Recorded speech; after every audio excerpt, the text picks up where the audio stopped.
الحمد لله رب العالمين والصلاة والسلام على أشرف الأنبياء والمرسلين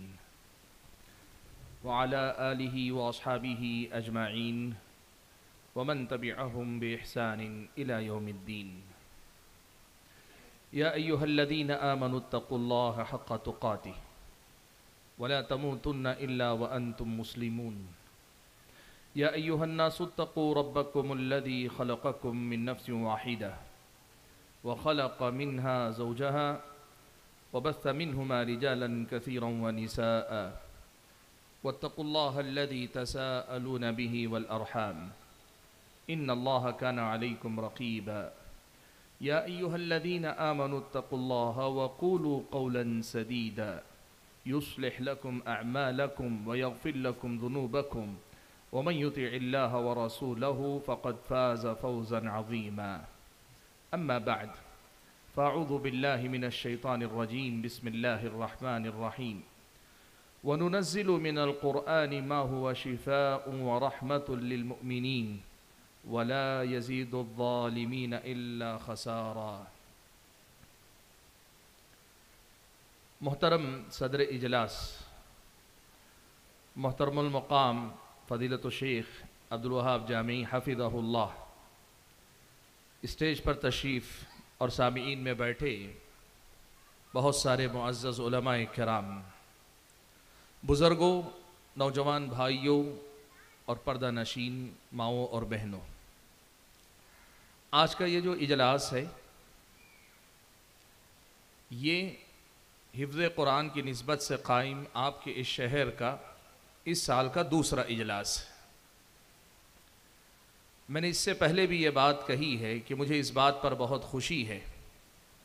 کہ یہاں قرآن کی خدمت کے لیے آپ صحت مند مقابلہ آپس میں کر رہے ہیں، یعنی ایک سے زائد ادارے طلباء کی خدمت پہ لگے ہوئے۔ اس کا فائدہ یہ ہوگا کہ سب سے پہلے یہاں اللہ کے فضل و کرم سے قرآن کے بہترین قاری پیدا ہوں گے، قرآن کے بہترین پڑھنے والے پیدا ہوں گے۔ آج میں اپنی گفتگو کو قرآن کے بہترین قاری پیدا ہوں گے اس سے آگے لے کر جانا چاہتا ہوں، اس لیے کہ میرے سامنے اس وقت جو عنوان ہے وہ ہے تزکیہ نفس کے باب میں قرآن کی تاثیر۔ حضرات گرامی قدر، قرآن سے ایک مومن کا جو رشتہ ہے وہ ایمان سے شروع ہوتا ہے اور مرتے دم تک قائم رہتا ہے، اور اگر احادیث کو اگر ہم اور آپ پڑھ کر دیکھیں تو قرآن سے ہمارا رشتہ جنت میں بھی برقرار رہتا ہے۔ جب اللہ تعالیٰ قرآن سے کہتا ہے اقرأ وارتقی ورتل کما کنت ترتل، قرآن پڑھتا جا، درجات اونچے سے اونچے چڑھتا جا، اور ویسے ہی قرآن پڑھتا جا جیسے دنیا میں تو ترتیل کے ساتھ قرآن پڑھا کرتا تھا۔ تو یہ جو قرآن سے ہمارا اور آپ کا رشتہ ہے یہ ایمان سے شروع ہوتا ہے اور جنت تک باقی رہتا ہے۔ یہ جو رشتہ ہے اس رشتے کا ایک بڑا ہی اہم پہلو یہ بھی ہے کہ یہ میرے اور آپ کے نفس کے تزکیے، اس کی تطہیر اور اس نفس کی تکمیل میں ہماری اور آپ کی بڑی مدد کرتا ہے۔ اس قرآن کی تاثیر، اس قرآن کا جو اثر میرے اور آپ کے نفس پر ہو سکتا ہے اس کا ہم اندازہ نہیں لگا سکتے۔ میں کوشش کروں گا کہ مختصر سے وقت میں قرآن کس کس حیثیت سے ہمارے اور آپ کے نفس کے تزکیے میں معاون ہو سکتا ہے کچھ بنیادی باتیں آپ کے سامنے رکھ لوں۔ بھائیو، سب سے پہلے قرآن مجید کی یہی آیت دیکھ لو کہ اللہ تبارک و تعالیٰ نے اس قرآن کے بارے میں صاف طور پہ کہا شفا، یہ قرآن شفا ہے۔ وَنُنَزِّلُ مِنَ الْقُرْآنِ مَا هُوَ شِفَاء، یہ شفا ہے۔ اور ظاہر بات ہے ایک ایمان والے کی اصل شفا اس کے دل کی بیماریوں سے شفا، دل کے امراض سے دل کی پاکی اس کی اپنی شفا ہے۔ انسان کو جو بیماریاں لگتی ہیں اس کے جسم کو بھی لگتی ہیں، اس کی روح کو بھی لگتی ہیں، اس کے نفس، اس کے ضمیر، اس کے قلب کو بھی بیماریاں لاحق ہوتی ہیں۔ قرآن شفا ہے اللہ کے فضل و کرم سے جسمانی بیماریوں میں بھی، اور قرآن اس سے بڑھ کر شفا ہے میرے اور آپ کی روح کی بیماریوں کی۔ قرآن شفا ہے میرے اور آپ کے نفس کی جو خرابیاں، جو امراض ہیں ان کی بھی شفا ہے۔ اس طرح یوں کہیے کہ اس قرآن کے بارے میں اللہ تعالیٰ نے ایک جامع پیغام یہ بھی بیان فرما دیا، یہ بھی بتا دیا کہ اس کو اللہ تبارک و تعالیٰ نے شفاء لما فی الصدور بنایا۔ انسان کے نفس میں جو بھی خرابی پیدا ہوتی ہے اس کی شفا اللہ تبارک و تعالیٰ نے اس کلام میں رکھی۔ یہ شفا کس طرح ہے؟ سب سے پہلے تو اس کے شفا ہونے کا پہلو یہ ہے کہ اس کا لفظ لفظ نہیں، حرف حرف کلام الہی ہے۔ یہ رب ذوالجلال کا کلام ہے، اور کلام اللہ کی کلمات کے اندر معانی سے ہٹ کر میں بات کر رہا ہوں، اس کے جو کلمات ہیں یہ کلمات خود اس قدر زیادہ اثر اپنے اندر رکھتے ہیں کہ یہ کافر تو کافر ہے، انسان تو انسان ہے، پتھر پر بھی اپنا اثر چھوڑ سکتے ہیں۔ اللہ نے فرمایا لو انزلنا هذا القرآن على جبل لرأيته خاشعا متصدعا من خشية اللہ۔ اہل علم نے لکھا کہ پتھروں میں اللہ تعالیٰ نے سمجھ بوجھ نہیں رکھی، لیکن اللہ نے کلام الہی میں یہ تاثیر رکھی ہے کہ اگر یہ کلام الہی اللہ تعالیٰ پتھروں پر بھی اتار دے، پہاڑوں پر بھی اتار دے، پہاڑ بھی اپنی جگہ پہ ریزہ ریزہ ہو سکتے ہیں۔ اس قرآن میں اللہ تبارک و تعالیٰ نے اتنی تاثیر رکھی۔ اور اگر ہم اس قرآن کی تاثیر کے حوالے سے کہ یہ میرے اور آپ کے نفس کو پگھلانے، میرے اور آپ کے نفس کے کبر اور تکبر کو توڑنے، میرے اور آپ کے ضمیر میں بنے ہوئے بتوں کو توڑنے، میرے اور آپ کے نفس کے اندر پائے جانے والے امراض کا ازالہ کرنے میں اپنا کیا کردار ادا کر سکتا ہے، تو ذرا تزکیے کے معنی کو آپ سمجھیں۔ اہل علم نے لکھا تزکیہ دو چیزوں سے مل کر پورا ہوتا ہے۔ تزکیے کا ایک پہلو ہوتا ہے تخلیہ، اور دوسرا پہلو ہوتا ہے تحلیہ۔ تخلیہ کہتے ہیں ہر قسم کے عیب سے نفس کو پاک کرنا، اور تحلیہ کہتے ہیں ہر قسم کی خوبی سے دل کو آراستہ کرنا، سنوارنا۔ اسلامی شریعت کی نظر میں تزکیے کا جو کامل تصور ہے، شریعت اسلامیہ کی نظر میں تزکیے کا جو مکمل مفہوم ہے، اس میں یہ دونوں پہلو ہیں۔ ایک طرف تو یہ کہ اس دل کو ہر قسم کی بیماری سے آپ پاک کریں، شرک سے پاک کریں، شرک کی محبت سے پاک کریں، معبودان باطلہ کی محبت سے پاک کریں، اپنے نفس کو بدعات سے پاک کریں، بدعتیوں کی محبت سے پاک کریں، بدعتوں کی محبت سے پاک کریں، اپنے نفس کو دنیا کی جو روایات ہیں، وہ روایات جو دین کی جگہ لے لیتی ہیں، ان کی محبت سے آپ اپنے نفس کو پاک کریں،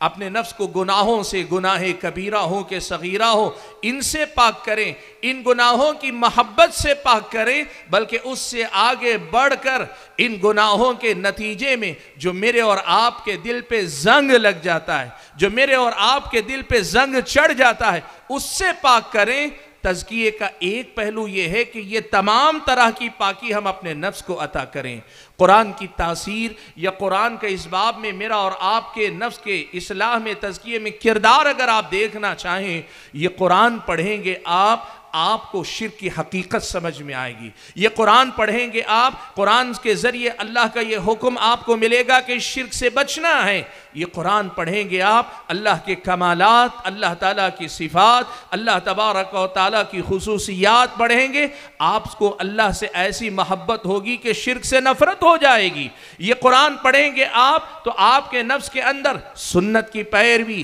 کہ دین وہی جو منزل من اللہ ہے، دین وہی جو رسول اللہ لاتے ہیں، اور باقی بدعتوں سے آپ کو نفرت ہوگی، اور جب بدعتوں سے نفرت ہوگی، بدعتیوں سے بھی دوری بنانے کا پیغام اسی قرآن سے آپ کے دل کو ملے گا، آپ کے میرے دل کے دروازے پہ دستک دے گا۔ یہ روایاتی دین، وہ جو روایتوں کے پیچھے ہم اور آپ پڑھیں، رسم و رواج کے ہم دیوانے ہیں، قرآن پڑھتے ہیں پتہ چلتا ہے جو رسم و رواج سماج میں ہیں قرآن میں نہیں ہیں، اور جو قرآن میں ہدایات ہیں وہ میرے اور آپ کے سماج، میری اور آپ کی زندگی میں نہیں۔ یہ قرآن میرے اور آپ کے نفس سے یہ رسم و رواج کی، ریتی رواج کی جو بیجا محبت ہے، اس کو پاک کرنے میں اپنا کردار ادا کرے گا۔ اور ایسے ہی بڑے بڑے گناہ یا چھوٹے گناہ جو میری اور آپ کی زندگی میں پائے ہی نہیں جاتے، بلکہ جیسے کہا وَأُشْرِبُوا فِي قُلُوبِهِمُ الْعِجْلَ، ہمارے اور آپ کے دلوں کو ان گناہوں کی محبت پلا دی گئی، ہمارے اور آپ کے دل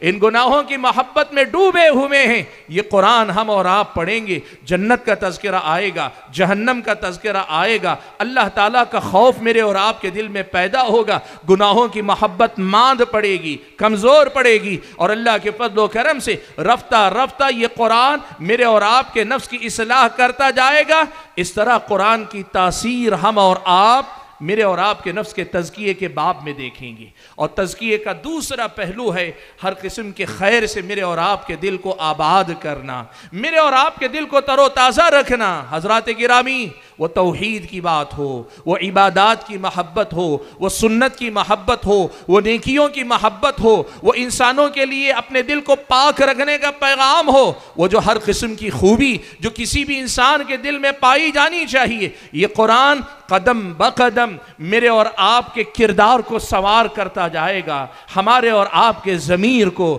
مصفہ مجلہ روشن بناتا جائے گا. وہ جو بات قرآن کے بارے میں، اللہ کے نبی کے بارے میں اور قرآن کے بارے میں ماں عائشہ نے کہا نا، کان خلقہ القرآن، جو قرآن میں تھا وہ نبی کی سیرت میں تھا. ہم ان جیسے تو نہیں بن پائیں گے، لیکن ان کے نقش قدم پر چلنے والے، کہ یہ قرآن مجھ کو اور آپ کو اندر سے سنوار دے گا، اندر سے آباد کر دے گا، اس قدر زیادہ پیاری شخصیت میں ڈھال دے گا کہ دوست تو دوست ہیں، دشمن دشمنی کر کے بھی آپ کے کمالات کا اعتراف کرنے پہ مجبور ہوگا. آپ دیکھ لو تزکیہ نفس کا یہی کردار قرآن مجید نے مکہ کے لوگوں کے ساتھ ادا کیا تھا. مکہ کے لوگ اللہ کے نبی کی بعثت سے پہلے برائیوں کے معاملے میں ساری دنیا میں مشہور تھے، اور وہیں جب یہ قرآن مجید اللہ کے نبی صلی اللہ علیہ وسلم نے اس کو ذریعہ بنا کر یتلو علیہم آیاتی ویزکیہم، قرآن کی آیتیں پڑھتے گئے، لوگوں کا تزکیہ کرتے گئے، تو دنیا نے یہ دیکھا، دنیا نے یہ مانا کہ جو لوگ کل تک دنیا کے سامنے برائیوں کا مرکز مانے جاتے تھے، آج دنیا کو اچھائیوں کا سبق پڑھانے کے لیے نکل گئے. خود نہ تھے جو راہ پر اوروں کے ہادی بن گئے، خود نہ تھے جو راہ پر اوروں کے ہادی بن گئے. کیا نظر تھی جس نے مردوں کو مسیحا کر دیا. اس قرآن میں اللہ تعالیٰ نے وہ تاثیر رکھی ہے کہ اگر ہمارے نفس تھوڑی سی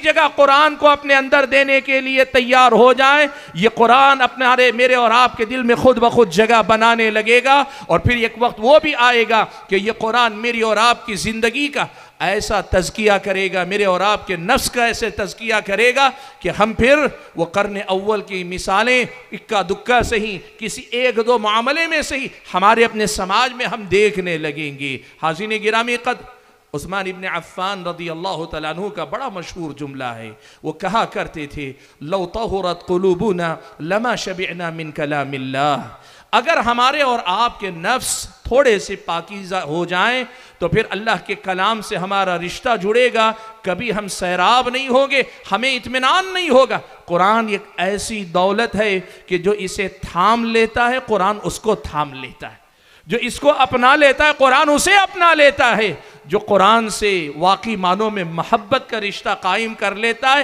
پھر قرآن اس کو دھیرے دھیرے پاک کرتا جاتا ہے، تھوڑا تھوڑا کر کے پاک کرتا جاتا ہے، اور ایسے پاک کرتا ہے کہ اللہ کی قسم آپ یقین مانیے اس دنیا کے اندر میرے اور آپ کے نفوس کے علاج کے لیے اس سے زیادہ بہترین راستہ اللہ تعالیٰ نے کوئی اور نہیں اتارا ہے. نفس کے تزکیے کے لیے قرآن سے جو رشتہ ہو سکتا ہے اس سے بہتر اللہ تعالیٰ نے کوئی رشتہ نہیں ہمارے اور آپ کے لیے، کوئی اور علاج اللہ نے نہیں اتارا ہے. حاضرین گرامی قدر،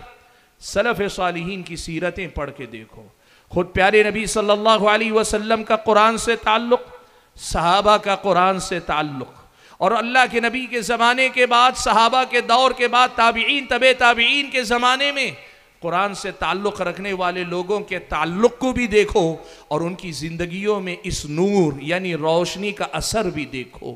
ان ھذا القرآن یہدی للتی ہی اقوم، یہ قرآن اس راستے کی طرف لے کر جاتا ہے، اس راستے کی رہنمائی کرتا ہے جو سب سے زیادہ سیدھا راستہ ہے. یہ قرآن صاحب قرآن کو بناتا ہے اللہ کے حکم سے، یہ قرآن صاحب قرآن کی کردار سازی کرتا ہے، یہ قرآن صاحب قرآن کی سیرت کو نکھارتا اور سنوارتا ہے۔ شرط یہ ہے کہ بے لوث محبت کرو، قرآن سے ایسی محبت کرو، ایسا لگاؤ دل میں پیدا کرو کہ یہ تمہارا اوڑھنا بچھونا ہو جائے، اٹھتے بیٹھتے چلتے پھرتے ہر جگہ قرآن کو تم اپنے سینے سے لگاؤ، تمہاری زندگیاں بدل دے گا اور تمہیں اس دنیا میں بھی عزت دلائے گا، تمہارے اپنے نفوس کی تطہیر کا بھی ذریعہ بن جائے گا۔ حاضرین گرامی قدر، پیارے نبی صلی اللہ علیہ وسلم اور حضرت ابوبکر صدیق کے ایمان کا کمال ہم کیا کہیں، نبی تو نبی ہیں، انبیاء کے سردار ہیں، ابوبکر کے ایمان کا کمال تو مسلمہ حقیقت ہے، میرے اور آپ کے عقیدے کا باب ہے، لیکن آپ اس عقیدے کے پیچھے، اس کمال کے پیچھے کے اسباب کا جائزہ لیں۔ نبی علیہ السلام کا قرآن سے رشتہ کیسے تھا؟ ایسے لگتا تھا کہ قرآن وہ صرف زبان سے نہیں پڑھتے، وہ قرآن زبان سے زیادہ اپنے ضمیر اور اپنے دل سے پڑھتے تھے۔ حضرت عبداللہ ابن شقیر رضی اللہ تعالیٰ عنہ نے روایت کیا، سنن ابی داؤد وغیرہ کی روایت ہے، کہتے ہیں میں آیا تو دیکھا اللہ کے نبی نماز پڑھ رہے ہیں اور نماز میں قرآن کی تلاوت کر رہے ہیں، اور قرآن کی تلاوت کرتے ہوئے حالت یہ ہے کہ لہو عزیز کا عزیز المرجل من البکا، اللہ کے نبی قرآن پڑھتے جاتے ہیں روتے جاتے ہیں، اللہ کے نبی قرآن پڑھتے جاتے ہیں روتے جاتے ہیں، اور رونے کی وجہ سے آپ کی آواز ویسی سنائی دے رہی ہے جیسے ہانڈی کھٹکھٹاتی ہے، ہانڈی جب پکتی ہے تو جیسے کھٹکھٹانے کی آواز آتی، اللہ کے نبی کے سینے سے ویسی آواز آ رہی ہے۔ جب قرآن سے ایسا رشتہ ہوگا نا تو یہ قرآن اندر سے مجھ کو اور آپ کو جھنجھوڑے گا، اندر سے مجھ کو اور آپ کو سنوارے گا، پاک کرے گا۔ اللہ کے بندو،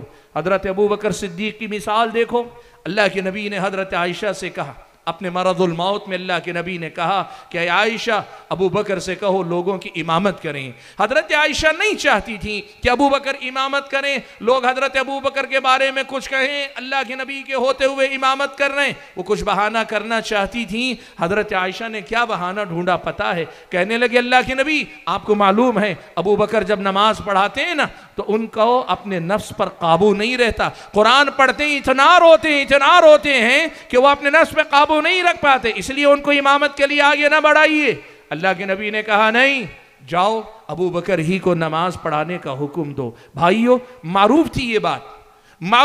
بات، حضرت ابوبکر مکی زندگی میں جب قرآن پڑھا کرتے اپنے گھر میں پڑھا کرتے، اپنے صحن میں پڑھا کرتے، لیکن مکے کی عورتیں، مکے کے بعض مرد، مکے کے نوجوان ان کے گھر میں آ کر سنتے، آخر اس بندے کی کیا کیفیت ہے، یہ قرآن پڑھتا ہے تو روتا جاتا ہے۔ مشرکین مکہ تنگ آ گئے تو حضرت ابوبکر صدیق کو باقاعدہ تنگ کیا، کہا نہیں آپ اپنے گھر کے اندر بھی قرآن نہیں پڑھ سکتی۔ ابوبکر کو ابوبکر بنانے میں اور ابوبکر کے نفس کا تزکیہ کرنے میں اللہ تبارک و تعالیٰ کے فضل و کرم کے بعد اس کلام اللہ کا بڑا اہم کردار رہا ہے۔ اللہ کے بندو، تاریخ پڑھو، سیرت پڑھو، ایک ایک آیت نے زندگیاں بدل کر رکھ دی۔ حضرت جبیر ابن مطعم رضی اللہ تعالیٰ عنہ کہتے ہیں میں سب سے پہلے اسلام سے متاثر کب ہوا؟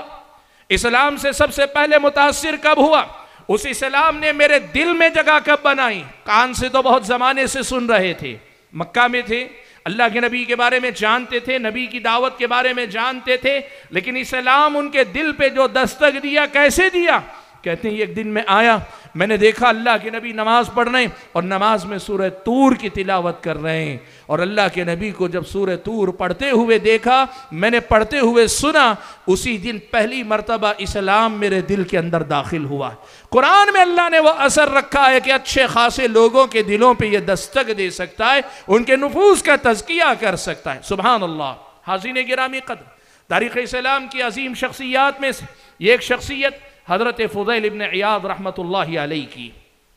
بہت بڑے ڈاکو تھے فضیل ابن عیاض۔ آج ہم جلیل القدر عالم کے طور پر ان کا نام لیتے ہیں، لیکن وہ اپنی زندگی کے ابتدائی سالوں میں بہت بڑے ڈاکو تھے، اور اتنے نامی گرامی ڈاکو تھے کہ اس علاقے میں ایک دھاک تھی، راتوں میں قافلے والے ان کے ڈر سے سفر نہیں کرتے تھے کہ یہ لوٹ لیں گے۔ ان کا اپنا واقعہ ابن عساکر رحمت اللہ علیہ نے نقل کیا، روایت کیا۔ ابن عساکر نے نقل کیا ہے کہ فضیل ابن عیاض کو کسی خاتون سے محبت ہو گئی، اس سے محبت کے چکر میں دیوار پھلانگ کر وہ جا رہے تھے اس سے ملاقات کرنے کے لیے کہ کسی پڑوس کے گھر سے قرآن کی تلاوت کرنے والے کی یہ آیت ان کے کانوں میں پڑتی ہے، أَلَمْ يَأْنِ لِلَّذِينَ آمَنُوا أَن تَخْشَعَ قُلُوبُهُمْ لِذِكْرِ اللَّهِ، کیا ابھی ایمان والوں کے لیے وقت نہیں آیا کہ ان کے دل اللہ کے ذکر یعنی قرآن کے سامنے جھک جائیں؟ اللہ کے بندو،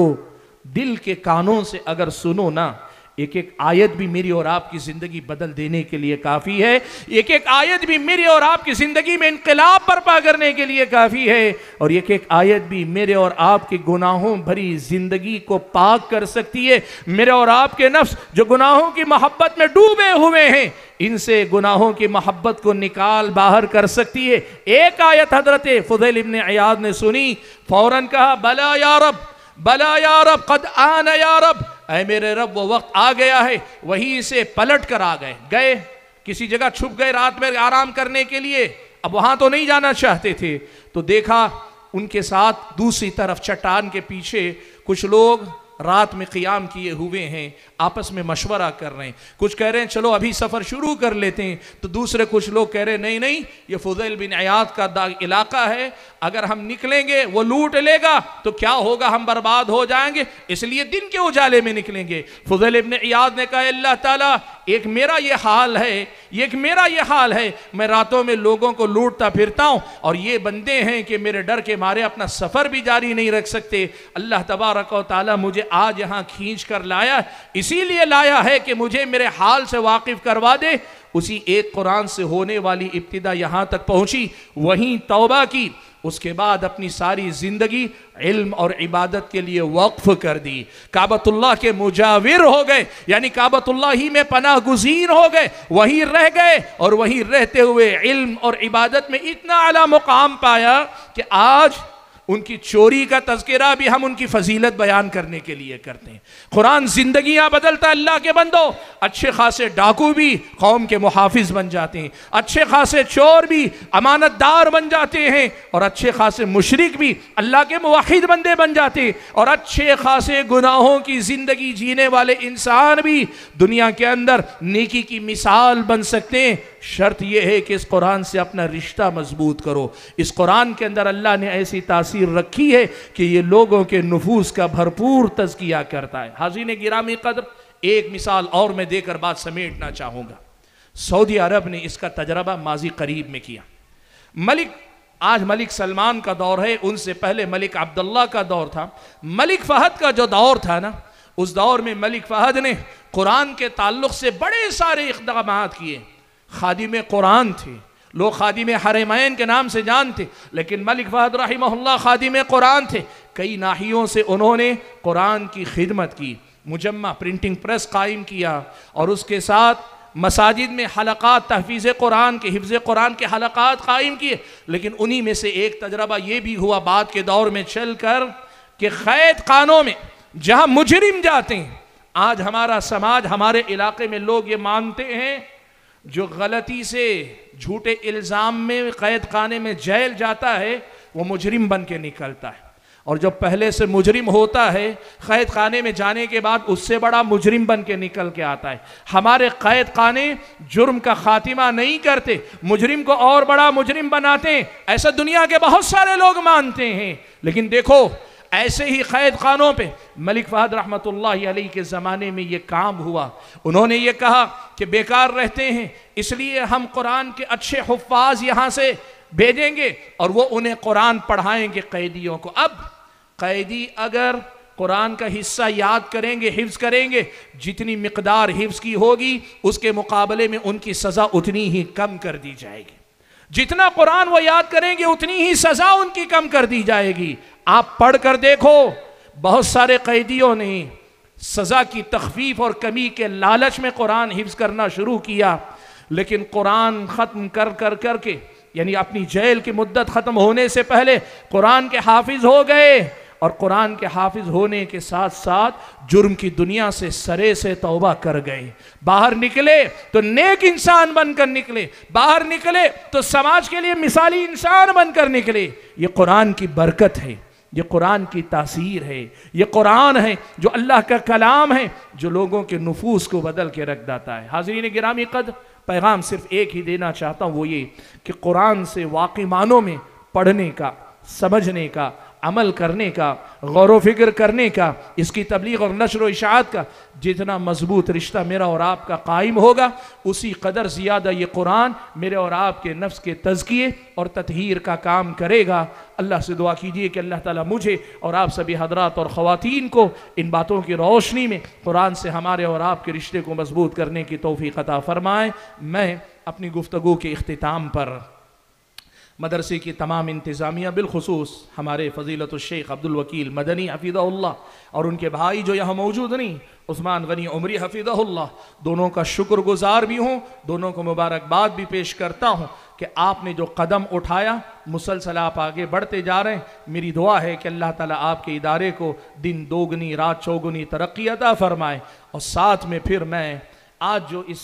ادارے سے فارغ ہونے والے جو حافظ ہیں، یہ جو حفاظ قرآن بچے بیٹھے ہیں، بات لمبی ہو جائے گی اگر میں کچھ کہنا چاہوں، لیکن شاید کہہ دوں تو اچھا ہی ہوگا۔ مولانا نے وہ بات کہی،